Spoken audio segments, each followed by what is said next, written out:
टीकाकरण के मामले में आदिवासी जिलों में सुकमा देश में 8वें नंबर पर। जागरूकता बढ़ने के साथ लोग टीका लगवाने पहुंच रहे शिविरों में।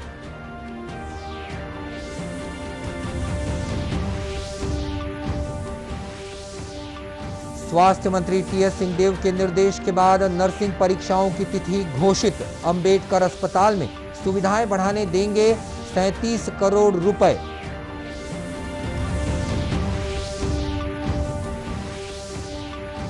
मुख्यमंत्री ने कहा कि मन, वचन और कर्म की शुद्धता स्काउटिंग की पहली शर्त है।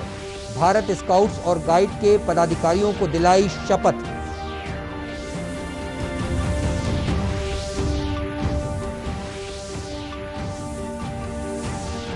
और यात्रियों की सुविधा को ध्यान में रखते हुए बिलासपुर रेल मंडल से चलेंगी 3 स्पेशल ट्रेन।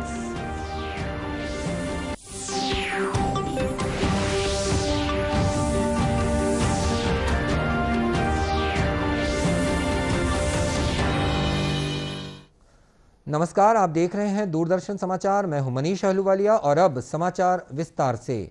कोरोना महामारी से बचाव के लिए प्रदेश में टीकाकरण का कार्य जोरों पर है। नक्सल प्रभावित सुकमा जिला विपरीत परिस्थितियों के बाद भी टीकाकरण के मामले में देश के आदिवासी जिलों में शीर्ष 10 जिलों की सूची में 8वें नंबर पर है।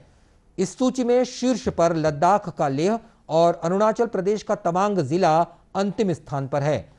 यूनिसेफ द्वारा जारी आंकड़ों के मुताबिक सुकमा जिले के 83,218 लोगों को वैक्सीन का पहला डोज लगाया जा चुका है। जिले के कलेक्टर विनीत नंदनवार ने बताया है कि टीकाकरण को लेकर फैली भ्रांतियों के बीच लोगों को जागरूक कर सुकमा जिले में सुनियोजित तरीके से टीकाकरण का अभियान चलाया जा रहा है। जिला प्रशासन के प्रचार प्रसार के कारण ही दूर दराज के लोग भी टीका लगवाने शिविरों तक पहुंच रहे हैं। लोगों ने आगे आकर जो है वैक्सीनेशन में जो है हिस्सेदारी ली, जिसकी वजह से कई ऐसे ग्राम पंचायतें हैं जहां पर 45 प्लस वालों का पूर्ण वैक्सीनेशन किया जा चुका है। इसके अलावा हमारी जो जिला स्तर की टीम है वो पूरे सुकमा जिले के अलग अलग क्षेत्रों को छोटे छोटे ग्रेड में या आपके सेक्टर में बांट करके नोडल अधिकारियों की नियुक्ति की गई है, जिनके माध्यम से कोरोना के विभिन्न पहलुओं को जो है उस पर विचार किया जाता है, उसमें परीक्षण किया जाता है ताकि इसका संक्रमण। इसी तरह रायगढ़ जिले के कोसम नारा गांव के लोग भी खुद से टीका लगवाने पहुंच रहे हैं। टीकाकरण की शुरुआत में इस गांव के लोग टीका लगवाने से डर रहे थे, जिसके कारण वे टीका लगाने पहुंचने वाले दलों के सामने ही नहीं आते थे। कोसम नारा के सरपंच हंसराम सिदार ने बताया कि शुरू में गांव के लोग टीकाकरण का विरोध कर रहे थे, लेकिन समझाइश के बाद अब वे टीका लगवाने के लिए पहुंच रहे हैं। उन्होंने कहा कि गांव के सभी लोगों को टीका लग जाएगा। गांव में पारी पारी से लगाया जा रहा है वैक्सीनेशन सत्र। जहां पे जनसंख्या की स्थिति ज्यादा है वहां पे सत्र 2 दिन या 3 दिन ग्रामीण जन को सुविधा होने के आसार से सभी जगह जैसे ग्रुप में वैक्सीनेशन हो रहा है। आपको बता दें कि प्रदेश में 21 जून यानी कि कल से 18 साल से अधिक उम्र के लोगों का निःशुल्क टीकाकरण अभियान प्रारंभ कर दिया गया है। देश में कोरोना के सक्रिय और नए संक्रमितों की संख्या तेजी से कम हो रही है। इसके साथ ही संक्रमण से स्वस्थ होने वालों की दर सुधरकर 96.49% हो गई है। स्वास्थ्य और परिवार कल्याण मंत्रालय ने कहा है कि देश में पिछले 24 घंटे में कोविड के 42,609 मामले दर्ज किए गए हैं। पहली बार 51 दिनों में 50,000 से कम नए मामले दर्ज किए गए हैं। पिछले 24 घंटों में देश में कोविड से कुल 1,167 लोगों की मृत्यु हुई है। इसके साथ ही कोविड से मरने वालों की कुल संख्या बढ़कर 3,89,000 से अधिक हो गई है।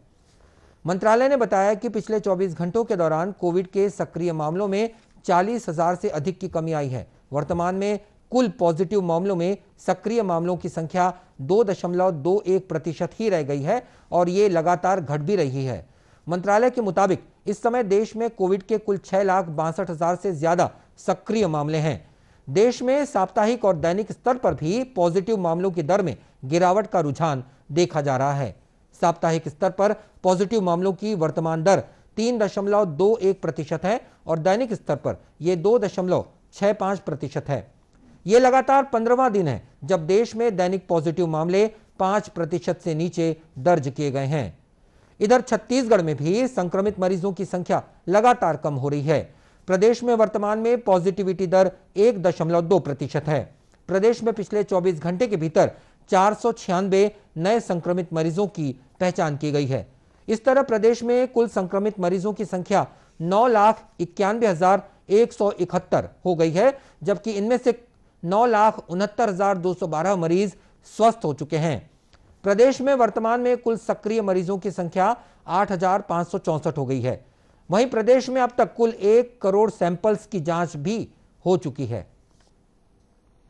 स्वास्थ्य मंत्री टीएस सिंहदेव ने नर्सिंग के विभिन्न पाठ्यक्रमों की परीक्षाओं में हो रही देरी पर नाराजगी जताते हुए सभी परीक्षाएं जल्द से जल्द संपन्न कराने के निर्देश दिए हैं। उन्होंने विभागीय अधिकारियों और शासकीय मेडिकल कॉलेजेस के डीन और अधीक्षकों के साथ सभी मेडिकल कॉलेजेस की व्यवस्थाओं की समीक्षा के दौरान ये निर्देश दिए। स्वास्थ्य मंत्री के निर्देश के बाद नर्सिंग के सभी पाठ्यक्रमों की परीक्षा तिथि घोषित कर दी गई है। स्वास्थ्य मंत्री ने मेडिकल कॉलेजेस की अधोसंरचना, भवन की स्थिति, प्राध्यापकों और अन्य स्टाफ की उपलब्धता, अध्यापन, इलाज की व्यवस्था और मेडिकल उपकरणों की आपूर्ति की समीक्षा की। बैठक में रायपुर मेडिकल कॉलेज से संबद्ध डॉक्टर भीमराव अंबेडकर स्मृति चिकित्सालय में एडवांस कार्डियक इंस्टीट्यूट, रेडियोलॉजी और ऑन्कोलॉजी विभाग में दिक्कतों की जानकारी भी उन्हें दी गई, जिसके बाद इन सेवाओं में दवाइयों और कंज्यूमेबल्स की उपलब्धता में दिक्कत को देखते हुए विभाग द्वारा सीएमडीएफ से छत्तीसगढ़ मेडिकल सर्विसेज कॉर्पोरेशन को आपूर्ति के लिए 37 करोड़ रुपए देने की बात कही गई है। स्वास्थ्य मंत्री ने डॉक्टर खूबचंद बघेल स्वास्थ्य सहायता योजना और आयुष्मान भारत योजना के अंतर्गत निर्धारित पैकेज बुक कर मरीजों का उपचार करने के निर्देश दिए। स्वास्थ्य मंत्री ने राजनांदगांव, रायगढ़ और बिलासपुर मेडिकल कॉलेजेस से संबद्ध अस्पतालों में भवन निर्माण की पूर्णताओं को देखते हुए चिकित्सकीय सेवाओं को नई जगहों पर स्थानांतरित करने के निर्देश दिए। इस बैठक में एसीआई रायपुर के विशेषज्ञों डॉक्टर स्मित श्रीवास्तव और डॉक्टर के साहू ने मानव संसाधन और उपकरणों की जरूरत के बारे में अवगत कराया। बैठक में स्वास्थ्य विभाग के आयुक्त डॉक्टर सीआर प्रसन्ना, संचालक स्वास्थ्य सेवाएं नीरज बंसोड़, चिकित्सा शिक्षा विभाग के संचालक डॉक्टर आर.के. सिंह, सीजीएमएससी के प्रबंध संचालक कार्तिकेय गोयल और सभी शासकीय मेडिकल कॉलेजेस के डीन और अधीक्षक भी उपस्थित थे। मुख्यमंत्री भूपेश बघेल ने जल जीवन मिशन के तहत बेमेतरा जिले में 7 करोड़ रुपए से अधिक की लागत की समूह जल प्रदाय योजना का वर्चुअली भूमि पूजन किया। इससे बेमेतरा जिले के 3 विधानसभा के 9 गांवों के प्रत्येक घर तक नल से पीने का शुद्ध पानी पहुंचेगा।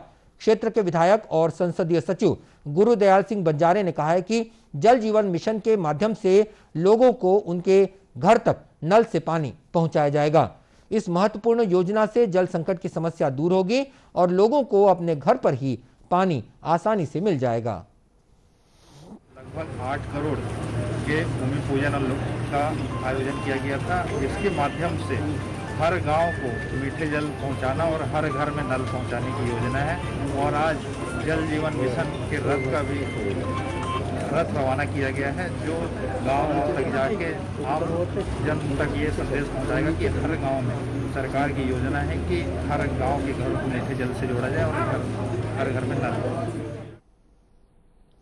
और जल जीवन मिशन की इस महत्वाकांक्षी योजना से साजा, बेमेतरा और नवागढ़ विधानसभा के गांवों में पानी पहुंचाने के लिए 7 करोड़ 98 लाख रुपए खर्च होंगे। इस कार्यक्रम में विधायक आशीष छाबड़ा, कलेक्टर भास्कर विलास संदीपन, पुलिस अधीक्षक दिव्यांग पटेल सहित जिले के अन्य अधिकारी और जनप्रतिनिधि भी मौजूद थे। मुख्यमंत्री भूपेश बघेल आज भारत स्काउट और गाइड्स छत्तीसगढ़ राज्य परिषद के नवनिर्वाचित पदाधिकारियों के शपथ ग्रहण के वर्चुअल कार्यक्रम में शामिल हुए। उन्होंने अपने निवास कार्यालय से वीडियो कॉन्फ्रेंसिंग के जरिए पदाधिकारियों को शपथ दिलवाई। मुख्यमंत्री ने सभी पदाधिकारियों को सफलतापूर्वक अपने दायित्वों के निर्वहन के लिए बधाई और शुभकामनाएं दी हैं। इस अवसर पर मुख्यमंत्री ने कहा कि आपने एक ऐसे वैश्विक आंदोलन को छत्तीसगढ़ में आगे बढ़ाने की जिम्मेदारी अपने कंधे पर ली है, जिसकी शुरुआत 1907 में लॉर्ड बैटन-पॉवेल ने ब्रिटेन में की थी।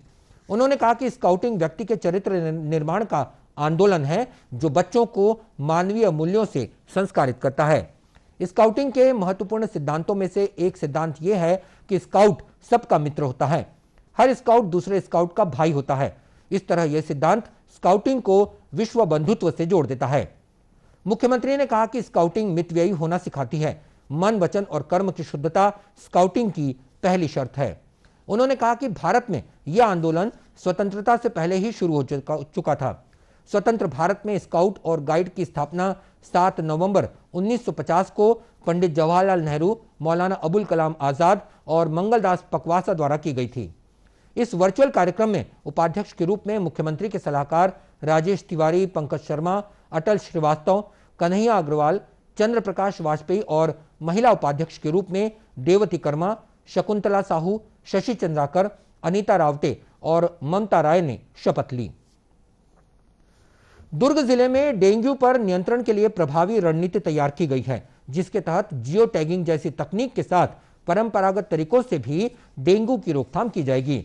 स्वास्थ्य विभाग के प्रमुख सचिव डॉक्टर आलोक शुक्ला की अध्यक्षता में हुई इस बैठक में डेंगू की रोकथाम पर विस्तार से चर्चा की गई।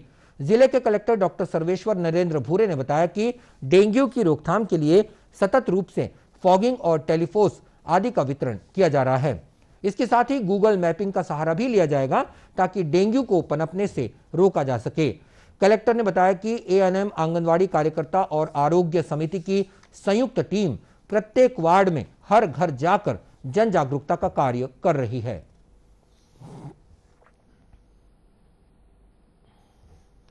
– 2018 में दुर्ग जिले में और विशेष रूप से भिलाई और दुर्ग नगर निगम क्षेत्र में काफ़ी बड़ी संख्या में डेंगू के केसेस मिले थे।